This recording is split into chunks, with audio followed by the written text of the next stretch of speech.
Hello दोस्तों, नमस्कार। मैं हूं पवन और आप देख रहे हैं पवन इन्फो टेक चैनल। दोस्तों, एक्सेल फंक्शन और फार्मूला की सीरीज का यह 5वां वीडियो है जिसमें हम सीखेंगे डिवाइड फार्मूला का उपयोग करना।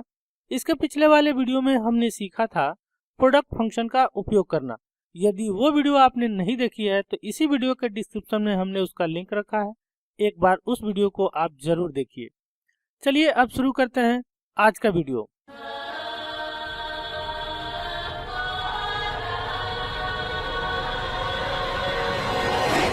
थियरी के रूप में सबसे पहले हेडिंग नोट करेंगे डिवाइड, जिसका अर्थ होता है भाग देना, विभाजन करना या बांटना। डिवाइड फार्मूला का उपयोग एक सेल की वैल्यू से दूसरे सेल की वैल्यू या एक वैल्यू से दूसरे वैल्यू में भाग करने के लिए किया जाता है। इसका रूल है इक्वल फर्स्ट सेल, डिवाइड का चिन्ह लगाना है, सेकेंड अथवा लास्ट सेल और एंटर की प्रेस करना है।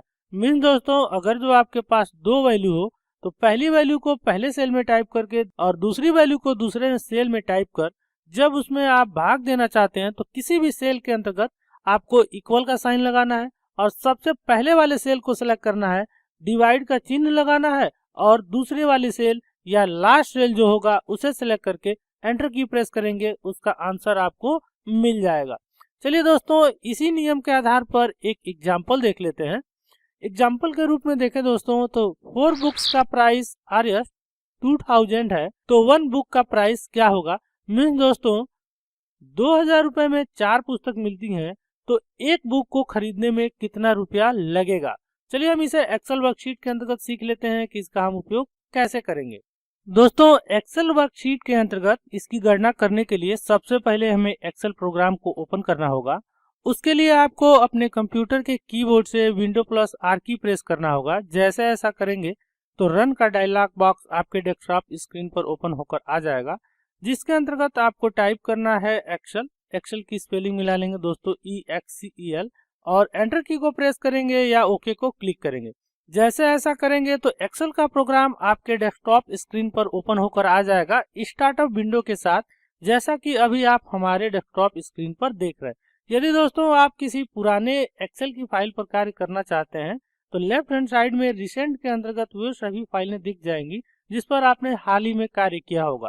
लेकिन दोस्तों बिल्कुल बिगनिंग से आप काम करना चाहते हैं तो ब्लैंक वर्कबुक को क्लिक करेंगे। तो चलिए हम यहाँ पर ब्लैंक वर्कबुक को क्लिक कर दे रहे हैं। जैसे ब्लैंक वर्कबुक को क्लिक करेंगे तो बुक 1 के साथ एक्सेल प्रोग्राम ओपन होकर आ जाएगा, जैसा कि अभी आप हमारे डेस्कटॉप स्क्रीन पर देख रहे हैं। अपने कंप्यूटर के कीबोर्ड से कंट्रोल की प्रेस करके रखेंगे और स्क्रॉल व्हील को मॉनिटर की तरफ स्क्रॉल करेंगे माउस की सहायता से, तो यह सीट आपकी तरफ जूम होना प्रारंभ हो जाएगा, जैसा कि अभी आप देख रहे हैं। अपने क्वेश्चन के अकॉर्डिंग आप टेबल कैसे तैयार करना चाहते हैं उतना यहाँ पर एक्सेल वर्कशीट को जूम इन या जूम आउट करके कस्टमाइज कर लें, जिससे कि आप किसी को बताने वाले हैं या दिखाने वाले हैं तो वो आसानी से और स्पष्ट रूप में दिखाई दे।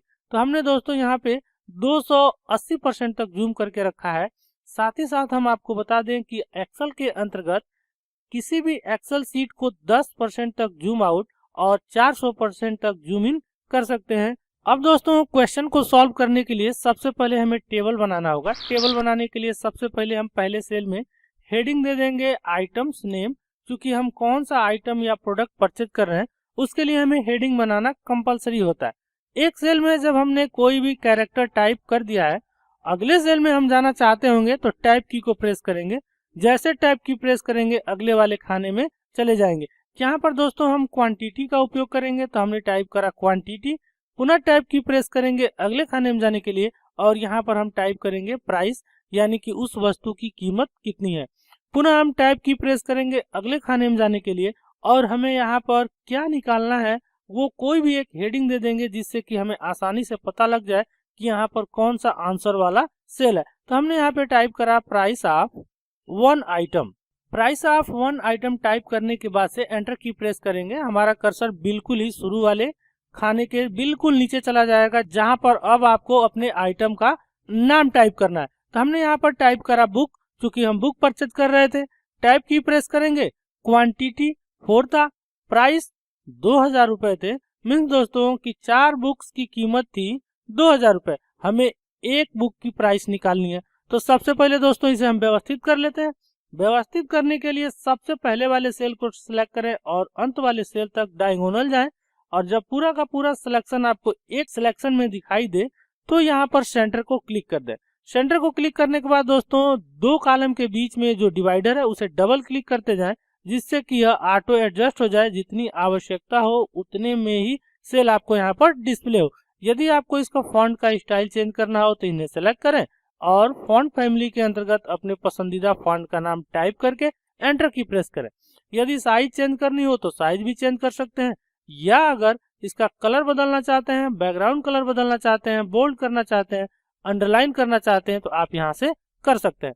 अब दोस्तों हमें डिवाइड फार्मूला को कैसे यूज करना है, कहाँ पर हमको आंसर चाहिए। आंसर हमें चाहिए प्राइस ऑन वन आइटम के निचले वाले खाने में, तो इस खाने को सेलेक्ट करेंगे और रूल को फॉलो करेंगे। तो रूल हमारा कह रहा है सबसे पहले उस सेल में इक्वल साइन लगाएंगे और सबसे पहले उस सेल को सिलेक्ट करेंगे जिसे हमें डिवाइड करना है। तो ध्यान रहे दोस्तों, ये जो हमने हेडिंग तैयार करा है और नंबर कहीं पर भी टाइप करा है, तो ध्यान रहे जिस नंबर या संख्या को आपको डिवाइड करना है वो हमारा फर्स्ट सेल होगा। रूल में भी देखें फर्स्ट सेल, तो ये प्राइस जो है 2000, इस सेल को सबसे पहले क्लिक करेंगे और डिवाइड का सिंबल लगा लेंगे। उसके बाद दोस्तों क्वांटिटी यानी कि उसे कितने भागों में बांटना है या बांटा गया है उसे सिलेक्ट करेंगे और एंटर की प्रेस करेंगे। जैसे एंटर की प्रेस करेंगे आंसर हमारा यहाँ पर आ जाएगा। तो एक बुक्स का प्राइस होगा 500, यानी कि एक बुक को आपको खरीदने में 500 रुपया खर्च करने पड़ेंगे।